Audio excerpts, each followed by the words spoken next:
Good evening friends. இந்த ஆடியோவில் நம்ம இந்த பிஎன்பி இந்த ஷேரை பற்றி பார்க்கலாம்.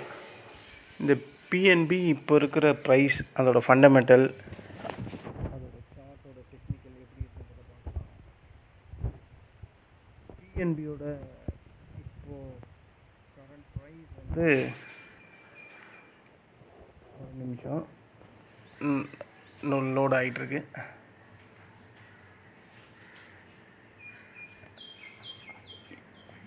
பிஎன்பி இதோட 52 வீக் லோ வந்து 85 86னே வச்சுங்க, 86. 52 ஐ வந்து 115. இப்போ அவன் ட்ரேட் ஆகிறது 111. அதில் ட்ரேட் ஆகிட்டுருக்கான். இன்னும் ஆல் டைம் ஐக்கு ஒரு 4 பாயிண்ட்டு தான், 4 ருபீஸ் தான் கம்மியாக இருக்குது. ஸோ இந்த இடத்துல நம்ம இதை வாங்கலாமா அப்படின்னு கேட்டால், இது வந்து லார்ஜ் கேப்பில் வருது, பேங்க் செக்டர், இது எல்லாருக்கும் தெரியும். ஷார்ட் டேர்மில் இது கண்டிப்பாக நல்ல க்ரோத் தராது. ஏன்னா இது பேங்க் செக்டர்ன்றதுனால ஷார்ட் டேர்மில் கண்டிப்பாக நல்ல ப்ராஃபிட் கிடைக்க வாய்ப்பு இல்லை. அப்போ ஷார்ட் டேர்மில் கிடைக்கலன்னா எந்த டைமில் கிடைக்குன்னா லாங் டேர்மில் தான் கிடைக்கும். இதோட இப்போ ஃபண்டமெண்டல் பார்க்கலாம். ஃபண்டமெண்டல் செக் பண்ணால் இவன் இப்போ இருக்கிற பிஇ ரேஷியோ பிலோ 10 கீழே இருக்குது. ப்ரைஸ் டு புக்கு 1க்கு கீழே தான் இருக்குது. ஃபஸ்ட் கிளாஸாக இருக்குது. இதோட டிவிடெண்ட் ஈல்டு 2.50 கொடுக்குறான், சூப்பராக. இதோட ஆர்ஓசி பரவாயில்ல. இன்வெஸ்டர்ஸ்க்கு ப்ராஃபிட்டபிள் தரக்கூடிய ஒரு பர்சன்டேஜில் தான் இதோட ஆர்ஓஇயும் இருக்குது. இதோட நெட் என்பிஏ பேங்க் செக்டர்னும் போது இந்த நெட் என்பிஏல நம்ம பெருசாக பார்க்கக்கூடாது. ஏன்னா நெட் என்பிஏ இல்லாமல் எந்த ஒரு பேங்க் செக்டரும் இருக்காது. அது எல்லா பேங்க் செக்டருக்கும் கண்டிப்பாக அதிகமாக தான் இருக்கும். ஏன்னா அவன் கடன் கொடுக்குறான். அந்த கடனை அவனால் அந்த குறிப்பிட்ட காலகட்டத்தில் ரிட்டர்ன் வாங்க முடியாது. அப்போ அதுக்கு என்பிஏ இன்க்ரீஸ் ஆக தான் செய்யும். ஸோ இது பேங்க் செக்டாரோட எழுதப்படாத ஒரு தலையெழுத்து. அதனால் இது எல்லா பேங்க் செக்டாருக்கும் அதிகமாக தான் இருக்கும். நம்ம இதை பார்த்தெல்லாம் ஒன்றும் கவலைப்பட வேண்டாம். எப்போ ஒரி பண்ணோன்னா அது திவால் ஆக போகுது, அந்த மாதிரி இந்தியாவில் எந்த ஒரு பேங்க்காக அது ஆகுமா? ஆகாது. எப்படியும் கவர்மெண்ட் வந்து அதை டேக் ஓவர் பண்ணிப்பாங்க. ஸோ இது பஞ்சாப் நேஷ்னல் பேங்க்கு. பல பெரிய பெரிய திமிங்கலெல்லாம் இந்த பேங்க்கை ஏமாற்றிட்டு வெளிநாட்டில் போய் இப்போ சந்தோஷமாக ஜாலியாக வாழ்கிறாங்க. அவங்களாலலாம் இந்த பேங்க்கால் ஒன்றும் பண்ண முடியாது. நடுத்தர மக்களை போட்டு தான் சாவடிப்பான். 5 ரூபாய்னா கூட 50,000 வசூல் பண்ணுவாங்க இந்த மாதிரி பேங்க்கெல்லாம். பேங்க்குனாவே எனக்கு அப்படியே அவ்வளோ வயிற்றுச்சலாக இருக்குது. சரி, நம்ம அந்த டாப்பிக்கை விட்டுருவோம், ஷேரை பற்றி வருவோம். இந்த பிஎன்பி ஒரு லாங் டேர்முக்கு நல்ல ஒரு ஷேர் தான். இதோட ஃபண்டமெண்டல் செக் பண்ணால் ஃபஸ்ட் கிளாஸாக இருக்குது. லாங் டேர்முக்கு, ஷார்ட் டேர்முக்கு அந்தளவுக்கெல்லாம் இது செட் ஆகாது. ஏற்ற இறக்கம், வெலாட்டிலிட்டி அதிகமாக இருக்கும் இந்த பிஎன்பியில். பட் இவன் ஏறுறத விட இறங்குறது தான் அதிகமாக இருக்கும். அதுதான் இதில் பிரச்சனை. அதனால் லாங் டேர்ம் அப்படின்னு நினைக்கிறவங்களுக்கு இந்த ஷேர் வந்து நல்லா ஃபஸ்ட் கிளாஸாக இருக்கும். சரி, இதோட சார்ட்டோட டெக்னிக்கலை அனலைஸ் பண்ணலாம். இது எங்கே இருக்குது, என்ன இருக்குது, ஏது இருக்குது அப்படின்ட்டு. சார்ட்டை பார்த்தோம்னா RSI 68 இருக்கான். ஸோ இந்த இடத்துல இதை வாங்காமல் இருக்கிறது ரொம்ப நல்லது. லாங் டேர்ம் கூட. லாங் டேர்ம் வந்து இவன் இப்போ RSIயில் இன்னும் இங்கேருந்து மேலே ஏறினான்னா ஒரு 100 ஆல் டைம் ஹை 115 இருக்குது. அங்கேருந்து போனோன்னா ஒரு 120 வரையும் போவான். அதுவும் ஆல் டைம் ஹையை கட் பண்ணால் மட்டும்தான் அது நடக்கும். ஆனால் ஆல் டைம் ஹையை இவனை கட் பண்ண விட மாட்டானுங்கன்னு தான் தோணுது. ஏன்னா இது எப்போ ஆல் டைம் ஹையை கட் பண்ணுன்னா, இந்த யூஎஸ் ரேட் கட்டு பண்ணதுக்கப்புறம் ஒரு ஆல் டைம் ஹைக்கு மேலே போகிறதுக்கான வாய்ப்புகள் நல்லா இருக்குது. அது வரையும் இந்த 115 அந்த இதுவே ரெசிஸ்டண்ட்டாக இருக்கும், ஸ்ட்ராங்கான ரெசிஸ்டண்ட்டாக. அப்போ இவன் லாங் டேர்மில் வாங்கினான்னு சொன்னீங்கன்னா எப்போ வாங்குறதுன்னு கேட்டிங்கன்னா, இவன் ஒரு 100 105 வரும்போது இவனை லாங் டேர்மில் கன்சிடர் பண்ணலாம். இவன் 90 ரூபாய்க்குலாம் போனான். எப்போ போனான்னா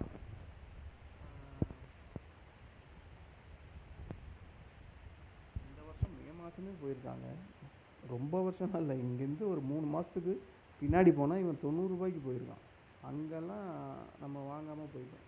அங்கே வாங்கியிருந்தா அவன் ஃபஸ்ட்டே வந்து 115 இப்போது ட்ரேட் ஆகக்கூடிய அந்த 115 ஆல் டைம் ஐயே போயிட்டு தான் அங்கேருந்து இறங்கியிருக்கான்.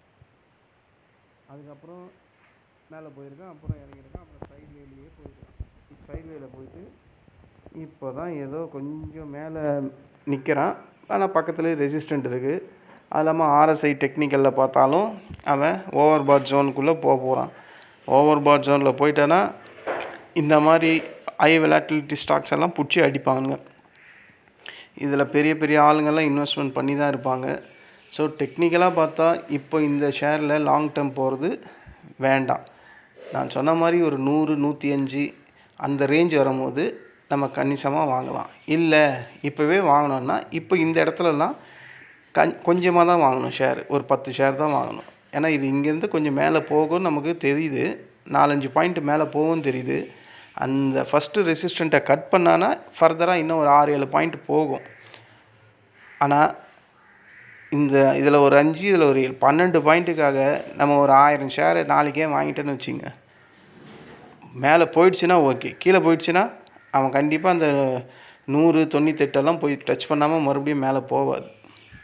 அதனால தான் சரி இங்கேயே வாங்குற மாதிரி இருந்தால் ஒரு 10 ஷேர் வாங்கிக்கலாம். நான் சொன்ன கரெக்ஷன் ஸ்டேஜெல்லாம் வரும்போது, அந்த லெவல் வரும்போது 20-30 ஷேர் வாங்கிக்கலாம். இவனோட ஹையஸ்ட்டு வெரி லோயஸ்ட்டு ப்ரைஸ் ரேஞ்சே அந்த 90 ரூபா தான். அது வரையும் வருவான். அங்கேருந்து மறுபடியும் இந்த 115 ரூபா போவான். இதுதான் இவனோட ரொட்டீன் ஏற்ற இறக்கம். இந்த பிட்வீன் ஸ்பேஸ்க்குள்ளே தான் இவன் ஆடிக்கிட்டே இருக்கான் ரொம்ப வருஷமாகவே. நீங்கள் சார்ட்டை அனலைஸ் பண்ணி பார்த்தீங்கன்னா தெரியும். இதுதான் இந்த பிஎன்பியில் இருக்கிற டெக்னிக்கல் சார்ட்டோட அனலைஸ். அந்த ஆர்எஸ்ஐயில் அவன் 68 கிட்டே இருக்கான். இங்கேருந்து போகிறதுக்கு கூட அதான் ஒரு 11-12 பாயிண்ட் மேலே போகிறதுக்கு வாய்ப்புகள் இருக்குது. அதை நம்பி நம்ம போய் அதிகமாக வாங்கிட்டு வாங்கினதுக்கப்புறம் அவன் கீழே வந்துட்டான்னு வச்சுங்க. ஏன்னா அவன் இருக்கிறதே இப்போ ஆல் டைம் கிட்ட தான் இருக்கான். ஒரு வேளை அதை பிரேக் அவுட் ஆச்சுன்னா மேலே போகும், ஒரு 8 பாயிண்ட் 7 பாயிண்ட் போகும். ஆனால் அங்கேருந்து அது கீழே இறங்கிறதுக்கு தான் வாய்ப்புகள் அதிகம். இந்த ஷேரை யாராவது லாங் டைம் வாங்கணும் இல்லை ஃபோக்கஸ் பண்ணணும்னு நினச்சா நான் சொன்ன அந்த 100 அந்த ரேஞ்செல்லாம் வரும்போது தைரியமாக இதை கன்சிடர் பண்ணலாம். அது இல்லாமல் இதில் வந்து பெரிய ஆளுங்கள்லாம் வச்சுருக்காங்க. யார் யாரெல்லாம் வச்சுருக்காங்கன்னு பார்த்தோம்னா, யார் யார் வச்சுருக்காங்கன்னா ப்ரொமோட்டர்ஸ் கிட்டேயே 70% இருக்குது. எஃப்ஐஎஸ் 5.5% வச்சுருக்காங்க. மியூச்சுவல் ஃபண்டு 5.5% வச்சுருக்காங்க. இன்சூரன்ஸ் 10% வச்சுருக்காங்க. டிஏஐஸ் 0.12% வச்சுருக்காங்க. இதில் எப்போவுமே பாருங்கள், இந்த மாதிரி long term investment progress profit தரக்கூடிய ஷேரில் இந்த இன்சூரன்ஸ், இந்த எஃப்ஐஎஸ், இந்த மியூச்சுவல் ஃபண்டு இவங்க கம்பல்சரி இருக்கிறாங்க. இதோடு நான் பார்க்குற இந்த மாதிரி லாங் டேர்ம் இன்வெஸ்ட்மெண்ட் சூஸ் பண்ணுற எல்லா ஷேர்லேயுமே இவங்க 3 பேருமே கம்பல்சரி இருக்கிறாங்க. இதுவும் அதுக்கு உதாரணம். பாருங்கள், இதில் எஃப்ஐஎஸ் வந்து மார்ச் மாதம் வந்து 5.70% இருந்திருக்காங்க. ஜூன் மாதம் வந்து அவங்க செல் பண்ணியிருக்காங்க, கொஞ்சம் ப்ராஃபிட் புக் பண்ணியிருக்காங்க. எவ்வளோ புக் பண்ணியிருக்காங்கன்னா 0.18% புக் பண்ணியிருக்காங்க. ஆனால் ஒரு பக்கம் மியூச்சுவல் ஃபண்டும் இன்சூரன்ஸும் இதை வாங்கிக்கிட்டு இருக்குது. இந்த எஃப்ஐஎஸ் இங்கே கொஞ்சம் கொஞ்சமாக செல் பண்ணுறத இந்த மியூச்சுவல் ஃபண்டும் இன்சூரன்ஸ் கம்பெனியும் வாங்கிக்கிட்டே இருக்குது. ஸோ இது ஏறத்துக்கான வாய்ப்பு தான் இருக்குது லாங் டைமில். இதெல்லாம் நம்ம அனலைஸ் பண்ணி பார்த்தா ஆப்பர்ச்சுனிட்டி அப்சைடில் தான் நல்லா இருக்குது. பட் இவன் இப்போ இருக்கிற இந்த கரண்ட்டு ப்ரைஸ் வந்து உச்சத்தில் இருக்குது. உச்சன்னா இன்னும் ஓவர் பாட் ஜோனுக்கு போகல. ஆனால் இங்கேருந்து ஒரு 5 பாயிண்ட்டு அவனோட ஹால் டைம் ஐயை தொட்டாவே அது ஓவர் பாட் ஜோனுக்குள்ளே தான் வரும்.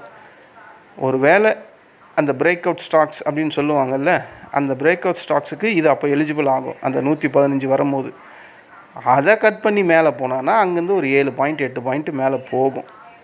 இவ்வளோ தான் அது போகும். அதுக்கப்புறம் அது கீழே தான் வரும். அப்படி கீழே வரும்போது 100 வரும்போது நம்ம லாங் டேர்முக்கு யூஸ் பண்ணிக்கலாம். இதுதான் இந்த ஷேரில் இருக்கிற ஃபண்டமெண்டல் அண்ட் டெக்னிக்கல். நீங்கள் எந்த ஒரு ஷேரை வாங்கிறதுக்கு முன்னாடி உங்கள் நிதி ஆலோசகரை தொடர்பு கொள்ளுங்கள். நன்றி, வணக்கம்.